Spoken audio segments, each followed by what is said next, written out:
consumidor assina um contrato com a construtora, um pouco tempo depois ele assina um contrato de financiamento. Hoje em dia, as aquisições de imóveis na planta, o financiamento já é liberado no transcorrer da obra. Tá? E aí principalmente no programa Minha Casa Minha Vida. E aí a construtora tem que entregar, por exemplo, em dezembro de 2020 e não consegue entregar. Então esse tipo de ação aparece muito, tem muito mercado para atuar e é uma ação muito rentável. E aqui então eu vou passar o passo a passo para você maximizar seus ganhos. Sua peça vai estar alinhada com a jurisprudência mais abalizada sobre a matéria, para você garantir uma sucumbência integral, maximizar seus ganhos e o ganho do cliente, tá bom? Primeiro passo que você tem que saber, identificar se de fato houve atraso. Fala, Rodolfo, é muito fácil, não é tão óbvio assim. Vamos lá, eu tive um caso em Ribeirão Preto, por exemplo, um condomínio chamado Mirante Sul, era um empreendimento da MRV. Quando eu recebi o primeiro cliente daquele condomínio no meu escritório, ninguém sabia que tinha atraso. Aos olhos do consumidor, aos olhos dos compradores, não configurou atraso. Mas na realidade eu identifiquei que havia o atraso. Por quê? Porque havia discrepância de datas. Na data do contrato da construtora, tinha uma data X, que eu não me recordo exatamente, mas que respeitou aquela data. Na data do contrato de financiamento do Banco do Brasil, configurou atraso.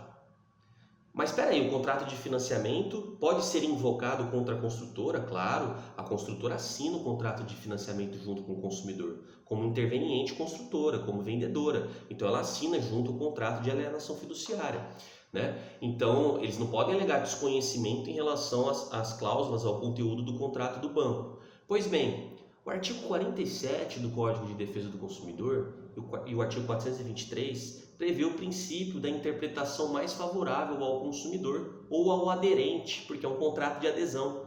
Então, havendo discrepâncias de cláusulas ou contradição de datas, tem que prevalecer o que é mais favorável ao consumidor. Então, o primeiro ponto é identificar se houve o atraso, analisando a data que consta no contrato de financiamento, em cotejo com a data que consta no contrato da construtora, tá bom? Não adianta vocês continuarem a advogar tentando alegar que o prazo de 180 dias é ilegal. Todos os contratos com as construtoras hoje, eu falo todos porque a grande maioria hoje consta essa cláusula de 180 dias. Tá? Eu tenho alguns empreendimentos que as construtoras não colocaram a cláusula, mas o que acontece? É muito comum, é de praxe as construtoras colocarem uma cláusula dizendo que elas podem atrasar a entrega do imóvel num prazo de 6 meses ou 180 dias. É o que eles chamam de prazo de tolerância ou prazo de carência. Há um tempo atrás se discutiu muito no judiciário se essa cláusula é abusiva ou não, porque de certa forma ela desequilibra a relação contratual, né? Ao consumidor não é dado o direito de atrasar o pagamento em 180 dias. Mas por que a construtora pode atrasar a entrega em até 180 dias? A jurisprudência, o STJ, Superior Tribunal de Justiça, entendeu que é válida essa cláusula de 180 dias, desde que ela esteja expressamente prevista no contrato. Então você tem que analisar se de fato tem essa cláusula. Então, da data que a construtora se comprometeu a entregar o imóvel, se tiver a cláusula de 180 dias, você tem que considerar esses 180 dias. Então, o atraso só vai se configurar a partir do momento em que expirar o prazo de 180 dias, tá bom? Inclusive, isso no Tribunal de Justiça de São Paulo já está estampado por meio da súmula 164. Tá? Mas se você é um advogado que não atua no estado de São Paulo, saiba que isso é a jurisprudência do STJ. Não adianta advogar contra a cláusula de 180 dias se ela estiver expressamente prevista no contrato, tá bom? Uma outra coisa importante é que também já se pacificou um entendimento de que o prazo ele tem que ser claro, determinado. Tem alguns contratos que as construtoras colocam assim, que o prazo de entrega vai ser em 30 meses após o registro do contrato de financiamento junto ao cartório de registro de imóveis. Isso não pode, tá? Por quê? Porque ao consumidor tem que ser dada uma informação clara, transparente, precisa. O consumidor não pode ficar à mercê de algo futuro e incerto que não cabe a ele. Então ele fica inseguro. Quando que vai começar meu prazo? Quando averbarem um contrato no cartório? E se der algum problema e não averbar? ou demorar a averbação por alguma razão que não cabe ao consumidor. Então ele não pode ficar à mercê de algo futuro e incerto. Então a data do contrato tem que ser prevista, clara, determinada. Se o contrato tiver esse tipo de cláusula, prevendo datas de entrega, submetendo o consumidor a algo futuro e incerto, notifica a construtora e pede uma data precisa, clara. O que as construtoras costumam alegar, né? Um dos argumentos de defesa das construtoras, eles alegam caso fortuito ou de força maior. Problemas relacionados a chuva, né? Chuvas torrenciais, chuvas acima da média, ou então problemas relacionados a atrasos com fornecedores, escassez de mão de obra, coisas que nós chamamos de fortuito interno. Isso não é caso fortuito. Isso é um fortuito interno, ou seja, é um risco da própria atividade. Eu gosto de dar um exemplo do trânsito. Imagina que eu e você, né, que está me assistindo, a gente vai combinar uma reunião hoje às 14 horas e eu chego às 14h30 alegando que eu atrasei porque o trânsito estava caótico. O trânsito já é previsível. O fenômeno trânsito existe na nossa sociedade. Né? Então eu não posso alegar que isso é uma situação fortuita. É lógico que eu estou alegando por analogia, mas o que as construtoras alegam em relação à chuva, excesso de chuva, problema com o fornecedor, escassez de mão de obra, que a prefeitura demorou para liberar o habite, ou que demorou para liberar o alvará de corpo de bombeiros, enfim, isso é problema da construtora, é fortuito interno. Por isso que existe o prazo de 70 dias, previsto no contrato, para que ela consiga, de certa forma, estimar esses riscos inerentes à própria atividade e entregar dentro de pelo menos do prazo de 180 dias, tá bom? Então são argumentos que não colam, tá? São argumentos meramente escapistas, protelatórios. Uma outra coisa que é importante dizer é que a expedição do habite, né, que é o documento emitido pela prefeitura dizendo que aquele imóvel tem condições de habitabilidade, né, ele não configura entrega, porque tem muitas construtoras que alegam: ah não, mas a expedição do habite ocorreu dentro dos 180 dias. Entregou as chaves, meu amigo? Então, se você não entregou as chaves, construtora, você não pode alegar que a emissão do habite ela equivale à entrega do imóvel, tá? Isso inclusive está estampado em súmula no Tribunal de Justiça de São Paulo. Rodolfo, eu não advogo em São Paulo, não tem problema, isso é jurisprudência do STJ também, tá? Então a súmula 160 do Tribunal de Justiça, ela é clara ao dizer que a expedição de habite não se faz suficiente para obstar o atraso, tá bom? A entrega do imóvel, ela é consumada com a entrega das chaves, o termo de entrega de chaves, ou termo de autorização da posse. Só para ressalvar, esse vídeo visa explicar a ação de atraso para clientes que querem ficar com o imóvel, mas quer a indenização, certo? Porque se houve o atraso, é possível a rescisão do contrato, o distrato, tá? Mas ao consumidor é dado o direito também de ficar com o imóvel e pleitear a indenização. Então esse vídeo é focado para o cliente e a maioria dos casos são assim, tá? A maioria dos casos o cliente quer ficar com o imóvel, a maioria, e quer a indenização em decorrente de tudo que ele passou, tá? Em decorrência do atraso, tá bom? Então não basta só pedir os pedidos triviais. Eu vou chegar nos pedidos triviais. Vocês já ouviram falar dos juros de obra? Mas a rigor, o juros de obra, ele é legal. Nas compras de imóveis na planta, onde o financiamento é liberado no curso da obra e o dinheiro do financiamento é liberado de acordo com o cronograma de obra, com o percentual de evolução da obra, lógico, a construtora, o banco não libera o dinheiro todo para a construtora. Por quê? A garantia do banco vai ser o imóvel, né? Se depois o consumidor não pagar o banco, o imóvel vai para leilão. O banco não libera o dinheiro à vista para a construtora, certo? Por quê? Porque a garantia dela ainda não está pronta. E se a construtora quebrar ou por algum motivo não entregar o imóvel? Então o banco vai liberando o dinheiro para a construtora de acordo com o percentual de evolução da obra, tá? E é o que a justiça chama de crédito associativo. Então, nesses casos, o juros de obra ele é válido, ele é legal. Só que a partir do momento em que há o atraso na entrega do imóvel, o juros de obra tem que ser de responsabilidade da construtora. Então, o juros de obra ele passa a ser ilegal a partir do momento que não era mais para ter obra, porque há o atraso. Então, você, advogado, tem que incluir na sua inicial a restituição dos juros de obra comprovadamente pago ou tentar uma tutela de urgência, uma liminar, para que seu cliente pare de pagar os juros de obra a partir do atraso. Ou se ele estiver pagando, que seja restituído os juros de obra a partir do atraso. Então é pacífico, tá? Que os juros de obra, ou juros no pé, ou juros pré-chaves, depende do estado, mas é mais comum os juros de obra. Ele deve ser restituído a partir do atraso. Inclusive, Rodolfo, não sou de São Paulo, é porque como eu atuo no estado de São Paulo, eu cito as súmulas do tribunal daqui, mas isso está alinhado com a jurisprudência da STJ, tá? No estado de São Paulo é a súmula 163 do TJ de São Paulo. Pedido trivial, pedido principal, o lucro cessante, né? O aluguel por mês de atraso. Isso já pacificou na justiça, praticamente foi tabelado pelo judiciário. Por mês de atraso, isso é considerado pro rata, proporcional por dias de atraso, né? Por mês de atraso, a construtora tem que indenizar 0,5% sobre o valor atualizado do contrato por mês de atraso. Equivale a um aluguel, um lucro cessante. O não uso do imóvel, você ficar impossibilitado de fruir do seu imóvel, ele é monetizado num equivalente a aluguel.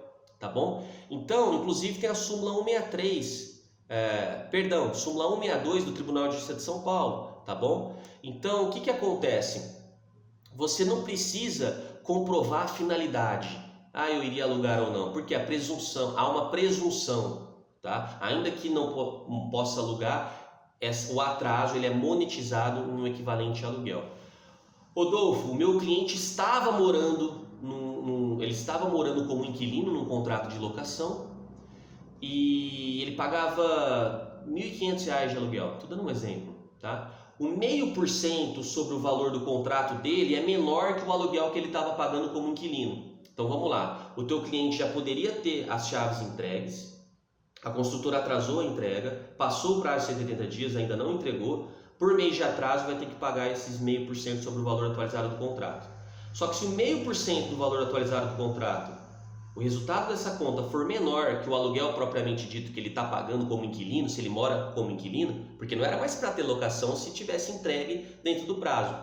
Aí você pede o aluguel que ele está pagando. Você não vai pedir cumulado, porque é bis in idem, tá bom? Lembra que a gente vai alinhar para ter sucumbência integral, não adianta pedir o que o juiz não dá. Tá? Então você vai pedir os 0,5% sobre o valor atualizado do contrato ou o aluguel propriamente dito que ele paga, o que for maior, o que for mais favorável ao seu cliente, tá bom?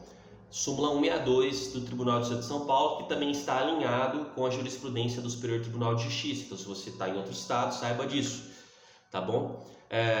Tem alguns juízes que aplicam 0,5% sobre o valor do imóvel atualizado a ser liquidado, né? Em fase de cumprimento de sentença, em fase de liquidação, fazer um laudo, uma perícia de quanto vale o imóvel, estimar um preço atualizado do imóvel.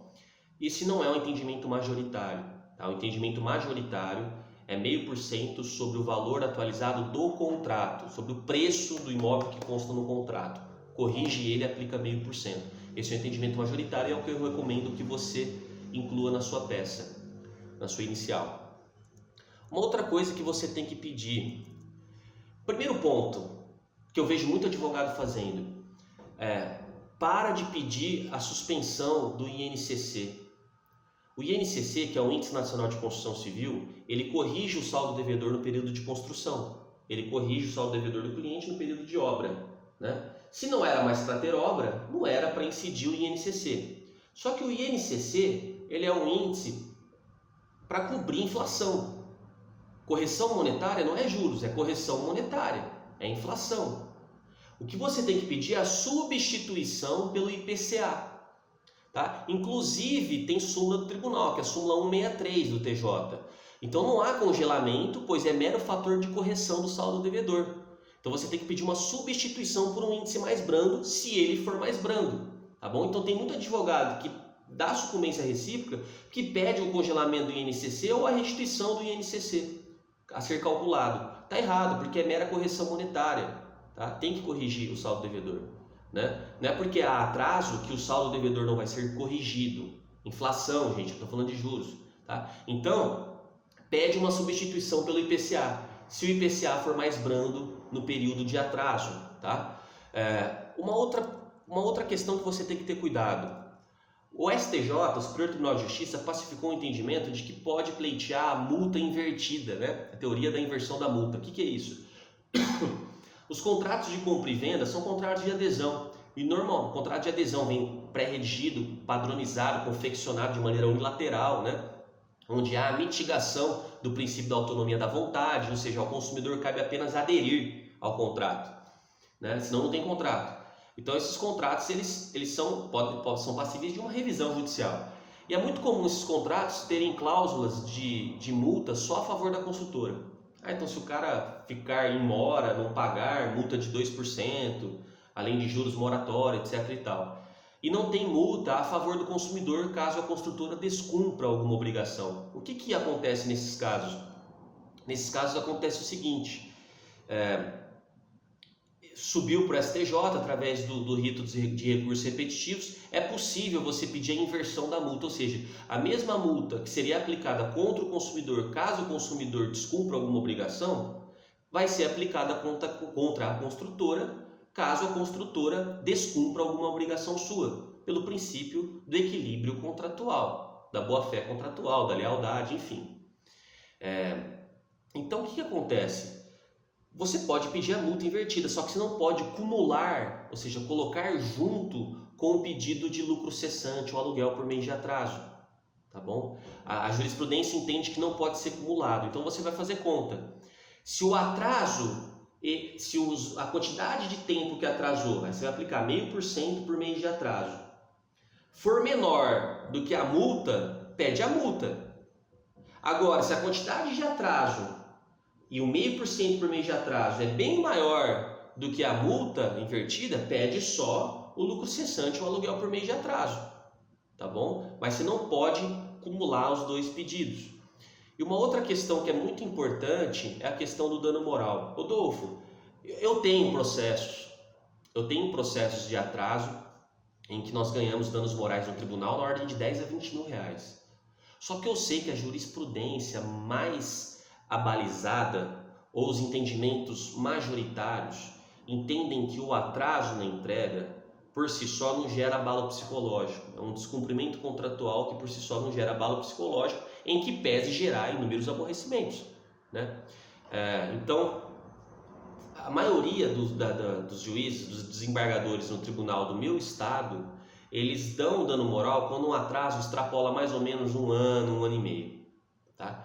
Se extrapola, por exemplo, 3 meses, 4 meses, 5 meses, eles não dão. E já fala que a indenização vai ocorrer, né? A construtora vai pagar 0,5% por mês de atraso, restituir juros de obra, alterar o índice de correção do INCC para o IPCA. Então, de certa forma, já vai recompor o prejuízo, já vai indenizar o consumidor. Agora, para ter o dano moral, eles entendem que tem que extrapolar um prazo assim que normalmente acima de um ano eles dão. Então eu não costumo pedir dano moral abaixo de um ano para ter uma sucumbência integral. Passou de um ano o atraso, aí eu incluo o pedido de dano moral. Então eu sei que o vídeo é denso, mas se você assistiu até o final, eu vou disponibilizar para você uma petição inicial, um modelo de inicial que está mais alinhada com a jurisprudência pacífica sobre a questão de atraso na entrega do imóvel, para os consumidores que querem optar pela indenização e ficar com o apartamento ou com a casa, com o imóvel, tá bom? E vou disponibilizar para você, basta que você no direct mande seu e-mail, que nós vamos disponibilizar, no caso eu vou disponibilizar uma petição inicial de um caso, lógico que eu vou tirar os dados do cliente, de um caso que nós atuamos e conseguimos sucumbência integral e ela esgota toda a matéria que nós discutimos aqui nesse vídeo, tá bom? Um abraço a todos.